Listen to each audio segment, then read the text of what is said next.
Hi friends, welcome back to real knowledge world. Set the goal and get the गोल।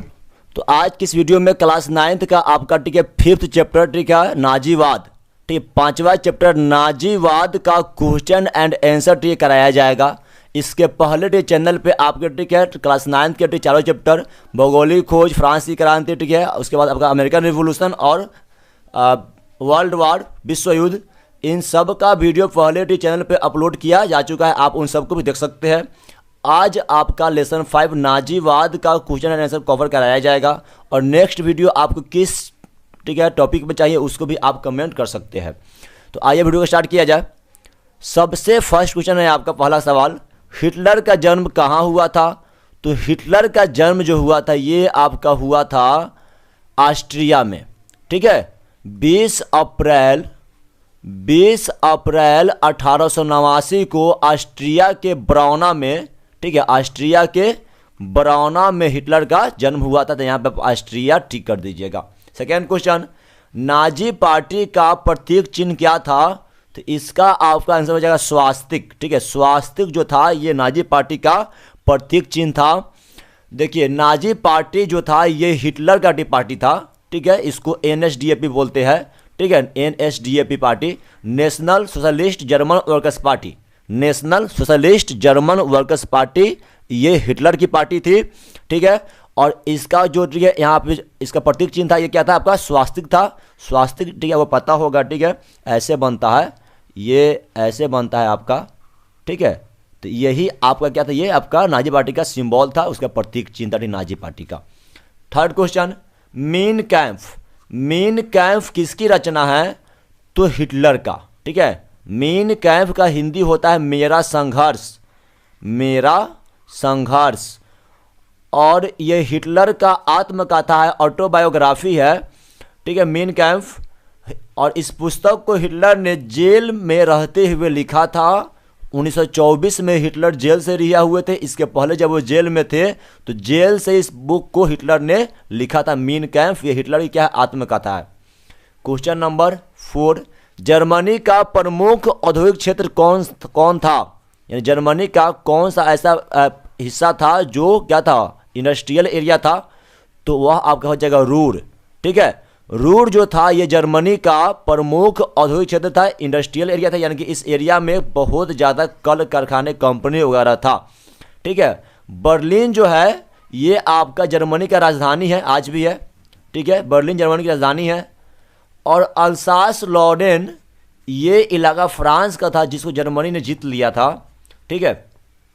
अब question number 5, Germany की मुद्रा का नाम क्या था?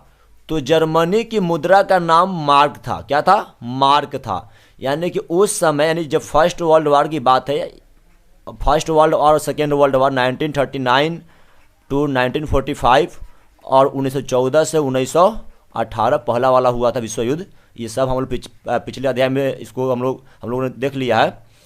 तो इस समय जो था जर्मनी की जो मुद्रा थी उसका नाम क्या था? मार्क था। डॉलर जो है ये अमेरिका, USA, ऑस्ट्रेलिया, तो अमेरिका, ऑस्ट्रेलिया, हांगकांग और सिंगापुर, इन सब देश की मुद्रा को डॉलर बोलते हैं। पाउंड, पाउंड जो है इंग्लैंड, ठीक है, मिस्र, लेबनान और सूडान। तो इंग्लैंड जो है, इंग्लैंड के, मिस्र का, लेबनान का और सूडान का, इन देशों की मुद्रा क्या है? पाउंड है। और रूबल, तो रूस की मुद्रा को रूबल बोला जाता है, ठीक है। रूस की रुपया को, मुद्रा को रूबल बोलते हैं। अब आपका यहाँ फिल इन द ब्लैंक्स है, सॉरी ये आपका ट्रू एंड फॉल्स है, सही कथनों का चुनाव करना है यहाँ पे। तो सबसे पहला क्या है? हिटलर लोकतंत्र का समर्थक नहीं था। तो बिल्कुल सही है, ठीक है। हिटलर लोकतंत्र में, डेमोक्रेसी में विश्वास नहीं करता था। ये जो था बिल्कुल निरंकुश था, ये राजतंत्र का समर्थक था, ये निरंकुश शासक था। तो हिटलर लोकतंत्र में विश्वास नहीं करता था, ठीक है। इसने सिविल राइट्स को, मानव अधिकार को भी बैन कर दिया था। सेकेंड है आपका नाजीवाद, ये आपका रॉन्ग सेंटेंस हो गया, गलत है। नाजीवादी कार्यक्रम यहूदी समर्थक था। तो ये भी आपका रॉन्ग हो जाएगा, ठीक है। यहूदी समर्थक नहीं था। नाजीवादी कार्यक्रम जो था ये यहूदी समर्थक नहीं था, ये यहूदी विरोधी था। नाजीवाद जो था, ठीक है, नाजीवाद, नाजिज्म, ये हिटलर द्वारा दी गई विचारधारा थी, ठीक है। और यह हिटलर जो था नाजी यहूदियों का कट्टर विरोधी था। इसने लाखों यहूदियों को जिंदा कटवा दिया था, उसको मरवा दिया था। तो ये भी आपका सेंटेंस क्या रॉन्ग हो गया, पहला भी गलत दूसरा भी गलत। 3 नंबर, नाजीवाद में निरंकुश सरकार का प्रावधान था। तो ये भी बिल्कुल सही है, ये आपका सही सेंटेंस है, सही है, ट्रू है। ठीक है, नाजीवाद में निरंकुश सरकार का ही प्रावधान था, यानी कि हिटलर जो था बिल्कुल निरंकुश था। निरंकुश बोले तो यानी कि वैसा व्यक्ति जिस पर किसी का कोई अंकुश नहीं हो, यानी अपनी बस मन का करने वाला, उसको निरंकुश बोला जाता है। तो नाजीवाद में निरंकुश सरकार का ही प्रावधान था, सही है सेंटेंस आपका, ट्रू है।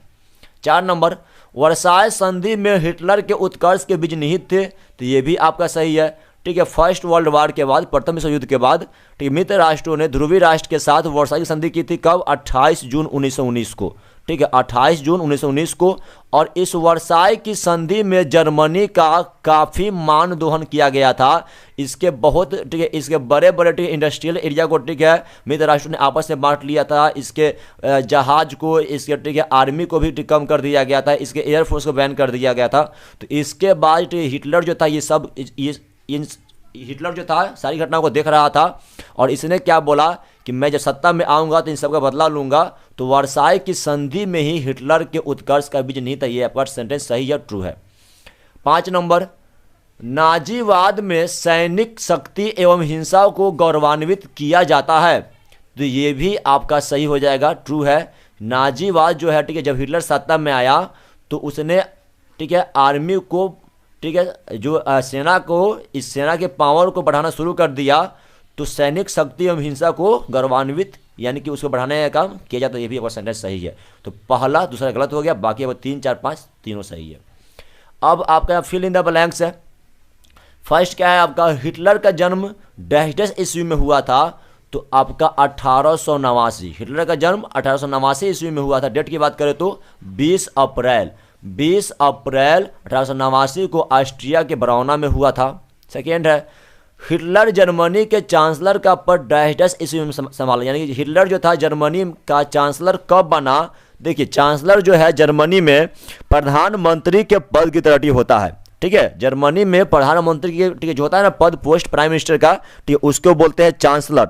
तो हिटलर जर्मनी के चांसलर का पद जो था ये 1933 ईस्वी में संभाले हुआ था। 1933 में, डेट की बात की जाए तो 30 जनवरी, ठीक है, 30 जनवरी 1933 को, ठीक है, राष्ट्रपति हिंडेनबर्ग ने हिटलर को सरकार बनाने की, ठीक है, अनुमति दी थी। क्योंकि उस समय किसी भी पार्टी के पास मेजोरिटी बहुमत नहीं था। तो मजबूरन जो है राष्ट्रपति हिंडेनबर्ग ने हिटलर को आमंत्रित किया कि आप अपना सरकार बनाइए। हालांकि बहुमत इनके पास भी नहीं था, ठीक है, लेकिन मेजोरिटी जो था, ठीक है, वोट ऑफ परसेंटेज सबसे ज़्यादा हिटलर को मिला हुआ था, इसीलिए इसको मौका मिला गवर्नमेंट बनाने का। 3 नंबर आपका है, जर्मनी ने राष्ट्र संघ से संबंध विच्छेद कब किया। तो जर्मनी ने राष्ट्र संघ से संबंध विच्छेद जो किया ये आपका 1933 में ही किया था। यानी कि राष्ट्र संघ से अलग जर्मनी कब हुआ, तो 1933 में हुआ था। राष्ट्र संघ एक अंतर्राष्ट्रीय संस्था था, ठीक है, जिसको फर्स्ट वर्ल्ड वॉर के बाद बनाया गया था। और इसका स्थापना जो हुआ था राष्ट्र संघ का, ये 10 जनवरी 1920 को हुआ था। ठीक है, अब आपका 4 नंबर है, नाजीवाद का प्रवर्तक कौन था। तो ये हिटलर था। हिटलर जो था नाजीवाद का प्रवर्तक था। और सेम हिटलर के जैसा ही इटली का जो तानाशाह था ये था बेनिटो। कौन था ये था आपका बेनिटो मुसोलिनी। ये जो था फांसीवाद का प्रवर्तक था। तो मुसोलिनी फांसीवाद का और यहाँ पे हिटलर जो था नाजीवाद का प्रवर्तक था। 5 नंबर, जर्मनी के निम्न सदन को क्या कहा जाता था। तो यहाँ पे जर्मनी के निम्न सदन को राइख स्टैग कहा जाता था। देखिए, निम्न सदन जो होता है ये बोले तो संसद का, ठीक है, होता है। यानी भारत में जो आपका संसद है इंडिया का, अपने भारत का, तो ये संसद का भी यहाँ पे, ठीक है, इंडिया में भी क्या है, यहाँ पे 2 सदन है। एक होता है उच्च सदन और एक क्या होता है आपका निम्न सदन। ठीक है, उच्च सदन और निम्न सदन। लोकसभा जो है, लोकसभा निम्न सदन है और राज्यसभा क्या होता है, राज्यसभा उच्च सदन होता है। तो वहाँ पर जर्मनी का जो था यहाँ पर निम्न सदन, ठीक है, यानी कि लोअर हाउस, उसको राइख स्टैग कहा जाता था। अब यहाँ पे आपका सब्जेक्टिव है, यदि इसका भी आंसर चाहिए तो आप कमेंट कीजिएगा, वीडियो को लाइक कीजिएगा, ठीक है। अब नीचे आइए, आपका मिलान करने वाला है, यहाँ पे मैच द फॉलोइंग है मिलान। तो देखिए गेस्टापो, गेस्टापो क्या था, तो गेस्टापो आपका गुप्तचर पुलिस था, यानी सेक्रेट पुलिस को, गुप्त पुलिस को गेस्टापो कहा जाता था जर्मनी में। वाइमर, तो वाइमर जर्मनी का शहर था, ठीक है। वाइमर क्या था, तो आपका वाइमर जर्मनी का शहर था। आपका 3 नंबर में सीने गांव, तो सीने गांव यहूदियों के प्रार्थना गृह थे, ठीक है, यानी यहूदी धर्म के लोग जहाँ पे प्रार्थना करते थे, ठीक है, वे कहाँ था, प्रार्थना गृह उनका सीने गांव में था। ब्राउन शटर्स, तो ब्राउन शटर्स निजी सेना था, यानी कि सरकार की निजी सेना को ब्राउन शटर्स कहा जाता था। और हिंडेनबर्ग जो थे जर्मनी के राष्ट्रपति थे, ठीक है। तो ये आपका हुआ लेसन 5। वीडियो अच्छा लगा तो प्लीज़ वीडियो को लाइक कर दीजिएगा और चैनल को आज ही सब्सक्राइब कर लीजिए, ताकि इसके बाद जो भी वीडियो आए उसका, ठीक है, आपका उस वीडियो का मैसेज आपको मिलता रहे। और आप हमें फेसबुक, इंस्टाग्राम, ट्विटर पर फॉलो कर सकते हैं, जिसका लिंक वीडियो के नीचे दिया गया है। तो बस इतना ही। जय हिंद, जय भारत।